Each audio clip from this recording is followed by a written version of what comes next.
Building a container cabin on the edge of a cliff in the Rocky Mountains is no easy task. The terrain is challenging, and nature doesn't forgive mistakes. How do you create a reliable home in such a place? One that becomes a perfect retreat for mountain adventure lovers? Let's break down the technologies that made this possible, with a special focus on the foundation, which became the heart of this structure. This cabin was built in the summer, when the mountains were warm and wildflowers were blooming all around. It's made from 2 shipping containers, and its location is perfect for thrill seekers. Compact, with panoramic windows and enough space for a comfortable life. I'll tell you how we created it, what technologies you should pay attention to, and what mistakes to avoid if you want to build something like this yourself. First, we chose the containers. For the project, we took 2 of the largest shipping containers, which we bought on the secondhand market. Why there? It helped us save money because new containers cost a lot more, but used ones, if chosen wisely, are just as good. Here's an important tip. Always check the containers for rust and damage. One mistake in your choice can lead to big problems when you start insulating or finishing. Now to the foundation, the key step that determines whether the cabin will stand for years or collapse at the first strong wind. On a cliff, a regular foundation won't do.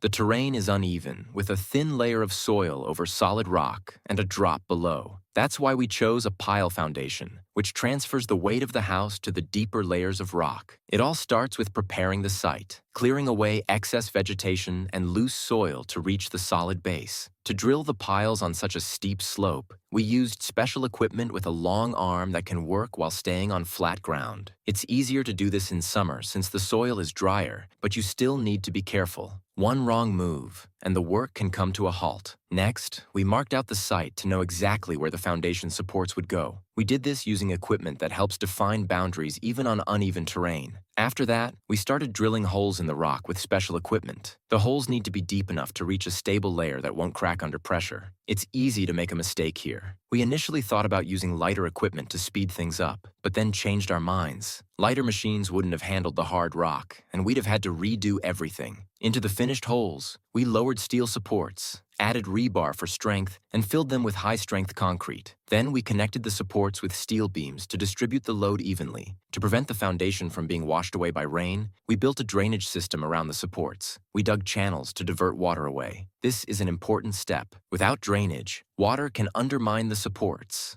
and over time, they'll start to wobble. Once the foundation was ready, we installed the containers, but before that, they were fully prepared at the factory. There, we cut out openings for windows and doors, making sure not to weaken the structure. The corners were left untouched. Otherwise, the containers would lose their rigidity. In the kitchen, we installed large panoramic windows. Everything was carefully sealed to ensure there wasn't a single small gap. A common mistake to avoid. If you don't seal the openings properly, wind will blow through the house, and no insulation will help. Insulation is the next step, because even in summer, mountain nights are cold. We coated the walls with spray foam, creating a solid layer without gaps. For the floor, we used mineral wool, placed between wooden beams, and topped it with plywood, followed by a wooden floor. The house has a heated floor system, so the residents can walk comfortably even on cooler days. At first, we thought about skipping it and just laying down a thick carpet, but then we reconsidered. A carpet needs regular cleaning, which is expensive in the mountains, while a heated floor is simple and reliable. The finishing was also done at the factory. On the outside, the house was covered with siding that has a metallic texture. It protects against wind and looks stylish. We initially wanted to use wood-like siding to blend the cabin with nature, but then opted for metal. It holds up better against weather changes. Inside,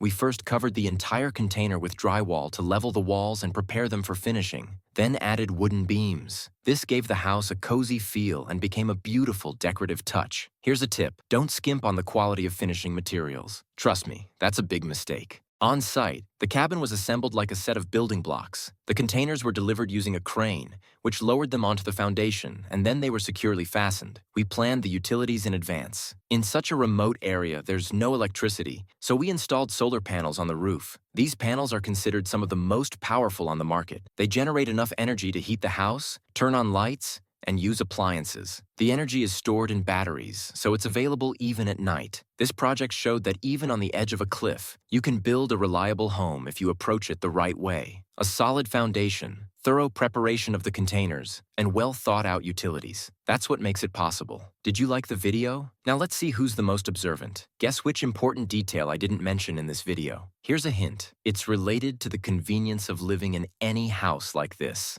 I'm waiting for your answers. Give it a thumbs up and subscribe so you don't miss new projects. In the comments, let me know what kind of cabin you'd like to see next, and share what you liked the most. Good luck to everyone and see you soon.